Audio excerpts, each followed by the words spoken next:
A very good morning to you. My name is David Batsoffen, and this is Off the Shelf. And joining me this morning are the authors of this beautiful book, Wood, Iron, and Steel, Bruce Henderson and Kelly Graham. Welcome to both of you this morning. Thank you, Hi, David. David. Thanks for having us. What is the purpose? I mean, this is a very specific part of the Southern African coastline, shipwrecks mapped off the Western Cape. Why did you pick this area? David, primarily because this is where we're based, and Okay. we've done a lot of survey work in the area, and obviously it's an area rich in maritime history and therefore shipwrecks. Right. So that was a natural start for us. We do dive in other regions and have dived wrecks extensively around the coast, but 60 wrecks make for a good book, and in fact there are more. So we didn't need to go much further afield. Yeah, I should imagine. Kelly, reading through both you and Bruce's CVs, they contain letters that I do have no understanding of. Even though I'm an advanced diver, I'm nowhere near the class of either of you. So take me back to Kelly. I don't know, Kelly in matric. We'll work our way forward. Bruce, your turn is next. After matric, I went and I studied law. Mm. After my undergraduate, I did my master's degree, and I wasn't a diver at this point at all. It was one of those bucket list items, but I was an ultra marathon runner, and that was my focus. I went and did my articles. I moved over into the healthcare space, working in a sort of legal and financial consultancy role. And round about that time, I had started traveling fairly extensively, and I ended up on Nyaka Island just before New Year in 2017. And there happened to be a dive instructor on the island, and there was a traveler from Namibia. And we were having a braai, and he came over to us and he said, "Would you guys like to do a try dive?" And I thought, well, I mean, Oh, not hello. as good a time as any. And he went through the usual disclaimers, these are the things you need to know, the risks of diving. And then he Yeah. added, oh, and by the way, there are no hyperbaric chambers anywhere. So if something goes badly wrong, it just goes badly wrong. So you just need to know that up front. Anyway, it was absolutely fabulous, kind of a better introduction to diving, absolutely crystal clear waters, wearing board shorts and a t-shirt, absolutely wonderful. I came back to Cape Town and our local dive club was running a training course, and I thought, okay, this is the sign. I'm going to start diving, and Cape Town is a very different prospect. The first I dive was I about to say dry suits, hot water, all of the above. No board shorts and t-shirts. Absolutely not. And I dived in a wetsuit for a good few years at the beginning until I Mm. eventually gave in. And I was sort of resistant. I'm not going to get a dry suit, that's completely unnecessary. I'm absolutely okay. I'm completely hypothermic. The skipper's trying to warm me up in between dives. Anyway, I gave in and I got a dry suit and I would never look back. And I started very recreationally and very much with it's fine. I never want to go below 30 meters. And then I got to know some of the local divers, and I had my sights set on the Lusitania, which is at 40 meters. Right. So I needed to go a little bit further. So I did a little bit more training. And then I thought, but if I can do the Lusitania, I could do the Treasure, which is at 50 meters. And around about that time, I met I met Bruce through Blue Flash, and we started diving together. And that's when I started my technical dive training. And I keep promising myself that once you've hit 40 meters, you're good. Once you hit 50 meters. Yeah. Now I'm Does it looking at, work like I that? need to get to about 70 to see some of the things that I'm interested in, particularly in light of the things we found in the book. So that's where I am as a diver. Kelly, as an ultra marathon runner, you start off, you go, "Ah, I'll just do a marathon." And then it's comrades. And then I may as well do washi. And if I'm going to do washi, I may as well try Sydney to Melbourne. I've got nothing else to Yeah, do with my absolutely. life. Let's And see it's how a, much further we can yeah. go. My dive instructor told me that there is no life below 40 meters unless there's treasure and you know that you can claim it. After that, you just want a t-shirt to look flashy on the beach. And that is absolutely not true. When I did my first dive on the treasure, I actually couldn't figure out if I was just completely knocked or not. But I was looking at a nudibranch on the Mm. side of this absolutely massive shipwreck. I mean, the shipwreck itself is absolutely stunning, and I'm thinking, well, there we go. We've got nudibranchs here too. So there's something for everyone. And Bruce, your dive history, because the book I see is actually published by your company, Wreckless Marine. Yeah, yeah, that's Yeah. right, David. Yeah, I started diving shortly after leaving school. And also did some sort of resort dive introduction training in Mauritius. Really enjoyed it. And then a few years later, um, uh, put my wife through a terrible experience of taking on honeymoon and doing a dive course. So it was a bit of a shock for her, but yeah, and then dived very seriously from that time onwards. Um, and yeah, I spent many years diving and sailing, while I was at university and after university. Um, and then, in fact, worked as a sailing instructor, so a lot of time at sea. Mhm. And then went off and got a proper job and landed up in the food industry for 30 years. And when we moved to Cape Town, like Kelly indicated, it's and I was raised in Natal. It's a hell of a shock to the system to get into It is indeed. cold green water. So I Yeah. wasn't that enthusiastic at all. So my diving for many years was restricted to visits back to Natal or holidays in the tropics. So 5, 10 dives a year. Mhm. And then finally, I took the plunge and got into some local diving, which necessitated a dry suit, and then got into technical diving, which is a different kettle of fish altogether, and really enjoyed that. And then when I retired 3 years ago, it basically became a full-time job with the company you mentioned, Wreckless Marine. Mm. Um, yeah, so doing some And pretty here you are serious both exploration. living your best dreams. Um, Exactly, I mean, exactly. you talk about your beginnings to diving. I dived as a matric student in the Oceanarium in Port Elizabeth.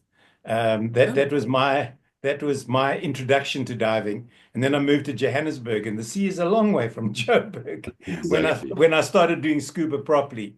So you have to dive in like Bass Lake or one of those places. And although the Yes. water's not cold, there's no interesting Yeah. wildlife to look at. And then I interviewed some guys who tried to dive the Oceanus, Okay. and they said because of the currents in that Yeah. area, you've got to be dropped like a Durban and then just rocket down the coast The with the currents there current. are extreme, and Yeah. It's like yeah. So I dived a two bit in minutes that of rep area. time. Yeah. Anyway, we're not here to talk about them or about me. We're here to talk about the book that I said to you just before we started this chat is such a weighty tome that you could use it as a weight in a dive belt. It's probably one of the heaviest books I've ever received, but it is beautifully put together. And for those who like to know sort of a bit of history, wrecks around the coast. They start this book. Brian Ingpen starts here in 600 BC. That's where he begins this timeline. But then, interestingly for me, he jumps from 600 BC to 1487. That's a long gap. Was Yeah. somebody in jail for that period of time? Did nobody visit the Cape Coast? What went on? Yeah. Yeah.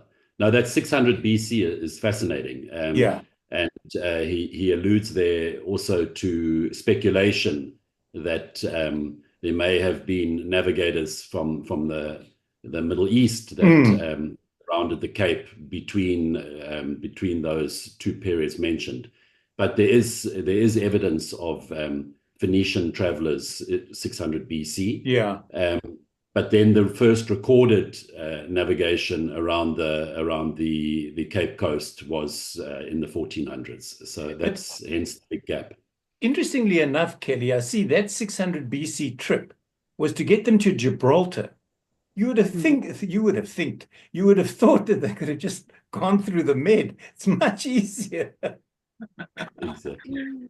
yeah, and it was an interesting theme while we were doing some of the research. There are a lot of stories about ships and shipwrecks that we're very familiar with, and we've always taken it at its face value. They've gone from X destination to wherever they were off to, and we've accepted that. And it was actually, I think, during the editing process that our editor had said to us, as a matter of interest, why on earth would they have taken that route? It makes absolutely no sense. It's such a long-winded journey. Yeah. And it was interesting to dig into that sort of history because, yeah, some of the paths really you look at it and think, well, that doesn't seem like the most practical way to have, arrived. Get from A But I to suppose B. we'd Yeah. have to take into account the kind of information that they had on navigation and that sort of thing. Yeah. It's very difficult to know for them what their awareness was of the Yeah. geography and what navigation looked like for them at that time. Yeah, Google Maps was still in its infancy back then. They weren't Yeah, very, quite very ready early with days. with what.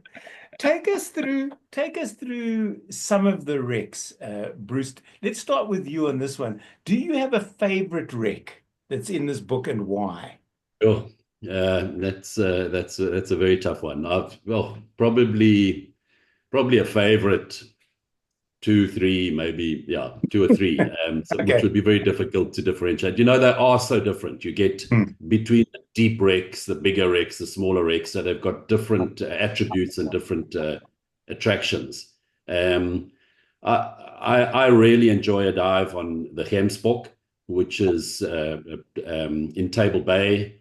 It's a maximum depth of just a little less than 60 meters.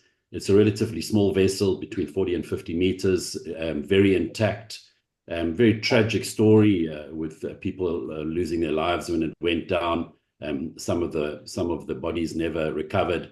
So and so you're always conscious of that when you're diving on a wreck, and sometimes you just get spectacular conditions on it, and it's small enough that you can really cover the whole Hmm. wreck thoroughly. Dive, you can get well inside the vessel and have a look around. So I always enjoy that dive. But on the other hand, you get something massive, which I also enjoy, is the bulk carrier, the Treasure, which is just off Melkbos. It's Yeah. 264 meters long.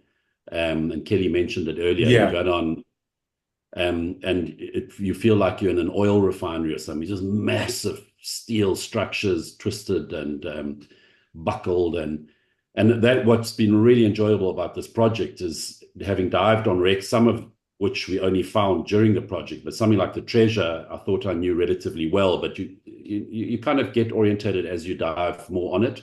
But then being able to map it in this level of detail down to 20 centimeter resolution and dive and then look at the images and then dive again, everything. It's been fantastic to be able to put everything together, Hmm. um, see the big picture as such, and when you dive on it. So the Treasure is one of those, and it's also definitely up there in my top three. And Kelly, yours? Also a huge fan of the Treasure. I just find it awe-inspiring. There's just something about that sheer scale that I really love. And then for me, the other one is probably slightly less exciting, but it's the Maori. So firm Cape Town favorite, but I'm one of those divers. I, on occasion, have dived the Maori on the Friday, the Saturday, and the Sunday, and I'm happy to do it over and over again. I think it has a fascinating history. Cousteau dived on her, thought she was absolutely magnificent. And as somebody who likes to wiggle inside the wreck, there are lots of different areas that you can penetrate. You can swim under her. She's also one of those wrecks that's been very exposed to some of these really large storms that we've had. So she gets displaced and it opens up new things.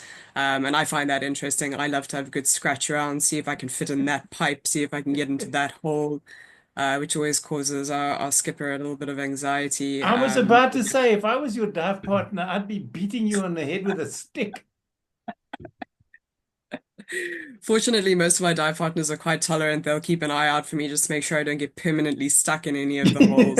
And yeah, don't do this at home. Yeah. Some of the routes are safe for penetration, some of them are not. The Maori is quite friendly in that way. Obviously, don't get yourself into trouble. But I Mm. just find it interesting, and I think likewise with the mapping the Maori is one of those that I've done so many times. I just accepted that I know what the Maori looks like. Mm. And then to actually see it mapped out and then dive it again with that perspective has been absolutely fantastic. Discovering new things and just orienting it in your mind as you're diving in relation to that map that you can see. It's a really fascinating experience.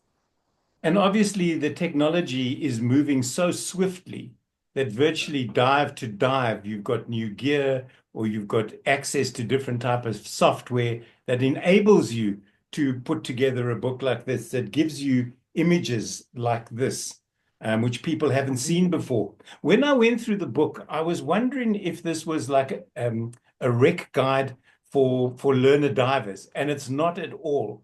This is not, you should be able to dive this. This is for people who know what they're doing. As you said, Kelly, don't try this at home, and certainly don't dive alone. No. But it gives you the history, it gives you where you can find the wreck.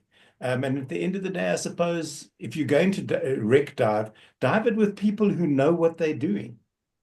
Yeah, we've got an Um, awesome local community, and I think the aim with the book is it's not a how to dive or what to dive. yeah. So if they are of interest to you, we've indicated the depth that they're at. Mm, So that should give you a really good idea based on your, where you are in your diving career. So there are a lot of very accessible wrecks for very new divers. And then a lot of those wrecks are very much within the technical spheres. So yeah. you're going to be using it as a what wrecks can I go dive along the Cape Coast? Absolutely. It can give Yeah. you some fantastic info, but yeah, absolutely use with caution. Not all of the dives are appropriate. Not everybody should be diving every wreck, but it opens up really exciting possibilities for what is quite a small technical diving community. There Mm. are a host of very interesting wrecks if you're at that level, but likewise, if you're just you've got an entry level scuba qualification, the Maori's within your reach, the Peter Maritzburg. There are a number of wrecks that you can go and Yeah. explore. Bruce, you mentioned earlier people losing their lives. And I've always wondered and specifically when I've watched documentaries on the Titanic, and there the technology is getting better and better. You know, the quality of the visuals coming up from the seabed are spectacular. But there are bodies in the Titanic, skeletons, I should imagine, yet they're never shown. Have you ever dived a wreck where you've sort of come through a doorway and there's somebody sitting in the captain's chair staring back at you? No, definitely Oh, not. Um, yeah, I think that, and then I think like with the Titanic, depth is its friend. yeah. Those at extreme depth are better preserved, and Mm, the deepest wreck that we've got in our book, I think, is at 82 meters, if I'm not mistaken. And that's still relatively shallow. And then, of course, with our waters, you've got massive storms and yeah. surge at those depths. So that I would guess that would be highly unlikely, David. But you never know. I have had that experience in a cave in Cuba, Mm, coming across human remains, which was a bit alarming. I should But not in imagine. a yeah, yeah. Had you ever was leading the dive not warned you that you might come across previous clients of theirs? No, hopefully it wasn't that. When it comes to wrecks, people always think, oh, there's treasure down there, and I can just go down and claim it. Let's get on, what is the law in South Africa about wreck diving, and what can you claim from it? Yeah, that is very much a sort of a perception and something that comes to mind immediately with the general public when you talk about wrecks. But our Mm, law is strict in South Africa in terms of the ability to claim anything, and in fact, nothing wrecks of 60 years automatically become protected, 60 years old, okay. or unless they are of particular importance, even younger than that, they'll Mm, be proclaimed as historic wrecks that are protected. So the law is very clear and very strong. I think enforcement is very difficult, but I think the mindset is changing quite rapidly amongst the diving community in terms of preservation of this incredible heritage. And right. certainly that's also a message that we're particularly keen to put out there, is that this needs to be kept intact for future people to visit. And we love the experience, and if everyone had to take a piece of a wreck, there'd be nothing left. So yeah, This is the that thing. is a message that we're trying to enforce. I think people don't realize that, Bruce, is that they think, oh, it's just a small piece of whatever Sure. it is. and this ship is so huge that it'll never vanish. And then everybody thinks that, and before you know it, your 243-foot wreck is down to 1.5 meters, and people are wondering why is this such a big deal. But that being said, Kelly, because you were talking about going overseas and diving there, how do I phrase it? Is there such a thing as dive tourism in South Africa, and specifically wreck diving? Is it of interest to international divers at technical level? As far as I'm aware, dive tourism isn't a massive thing. Cape Town is one of those dive locations. I mean, if you're looking for a dive holiday, you want to go somewhere it's blue, It's warm. It's warm. So no, I don't think we have a massive dive tourism industry. But certainly as we've been busy with the book, I think there's a large potential, particularly with the wrecks and probably more on the technical side than on the recreational side. You've got fantastic locations internationally where people are going to go and dive, fleets of World War wrecks and that sort of thing. But I think there's massive potential here, but I don't think it's particularly well established. We have a very small community of technical divers who are interested in wrecks, for example, as opposed to, diving on very deep reefs and that sort of thing. So I think there's massive potential, but I don't think it's something that we've realized yet. And I think that would be, our hope is that if you're having a look at that book and you are interested in diving, you can see the diverse range that we have available. So I think that it's a massive potential for us in terms of having sort of a wreck trail for people to come and explore different. I think it has massive potential, but no, I don't think it's something we've actualized here. And our conditions do make it slightly less attractive than some other locations. I think the conditions is a very important point in that. You can go to certain destinations in the world and you a 7-day trip and you can be assured, almost assured of diving every day, possibly 2 dives a day. And while I think we have some of the best diving in the world here, you've got to pick and choose the days on which you do it. So, someone might fly in from the States for 7 days and not get out onto the water at all. So I think it's our disadvantage. But if people were willing to take the chance, the rewards would be there. I mean, really, we've got some magnificent diving, but it is more technical in nature. Are all of these ships in the book of historical value, or are some more than others? I think definitely some more than others, and so the criteria that we used in terms of which wrecks featured was very much based on something on the sea floor today.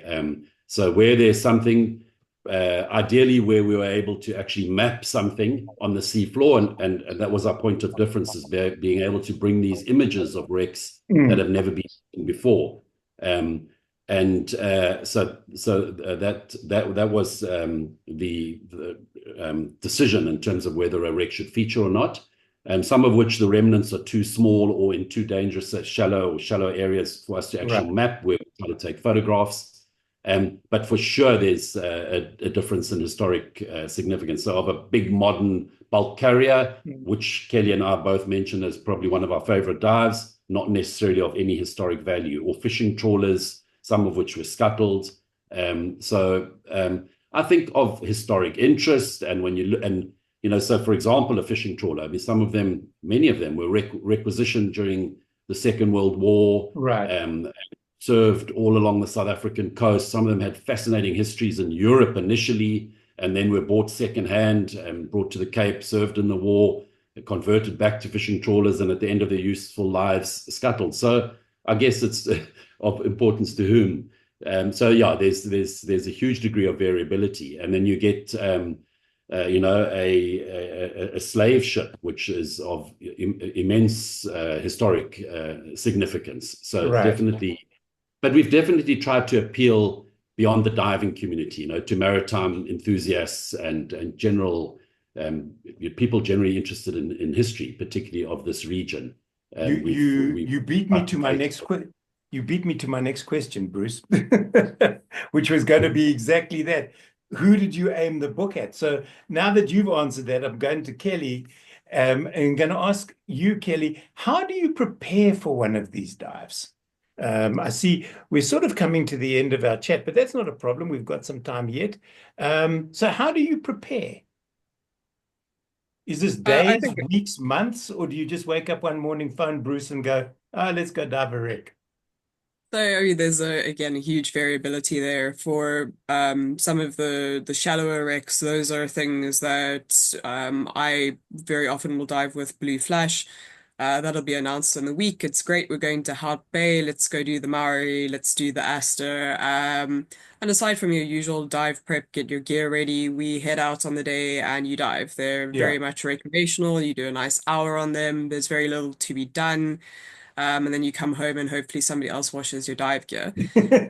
For some of the other things, so something, let's take for example, I've dived with Bruce on the Treasure and the GB. Those are slightly bigger dives. They are technical.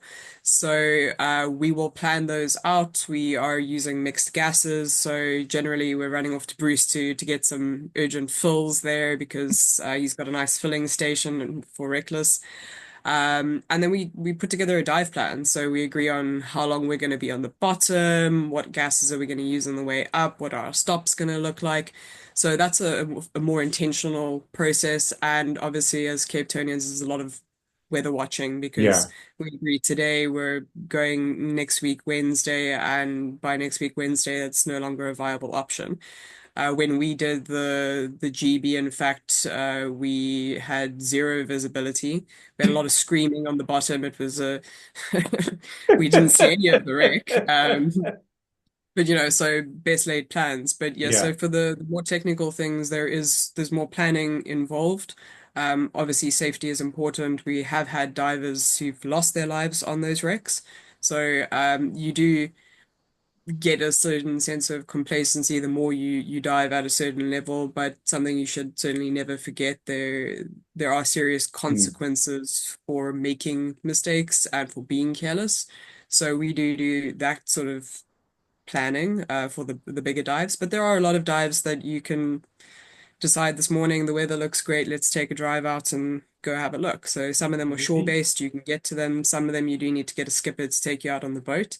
But it does depend where on that spectrum you are, looking to Yeah. dive. Yeah. Yeah. Yeah. So now comes to the selling part of the book for both of you. You mentioned Bruce earlier, who the book is aimed at. So where can people like that buy it? Is it available as I shouldn't imagine it's available as an ebook though, because this is such a beautiful book. You actually want to put it on a shelf or leave it on a coffee table for people to look at. Yeah, I think that's correct. It's not available as an ebook. It is available in all the mainstream book retailers, Mhm. and it's available on our website, recklessmarine.com. We have an official launch at Exclusive Books in the V&A next week, Thursday, the 12th. Right. And although the book is already available for sale, and yeah, it's going really well. It's been well received, and we've had good demand off our website, which has been very pleasing. Well, this is you literally want it to vanish off your shelves. You don't want it on your shelves, you want it on other people's shelves. Absolutely. That's right. That's right. What, if anything, is next for the two of you? Is there, I mean, they're more than just these wrecks. Would you look further up the coast, perhaps? I'm from Port Elizabeth originally. I know that there are wrecks off the PE coast, and the water's just a little warmer there. But I'm not so sure about the currents because I think the currents there are a little bit worse than they are in Cape Town. Um, Conditions. yeah. So what is next?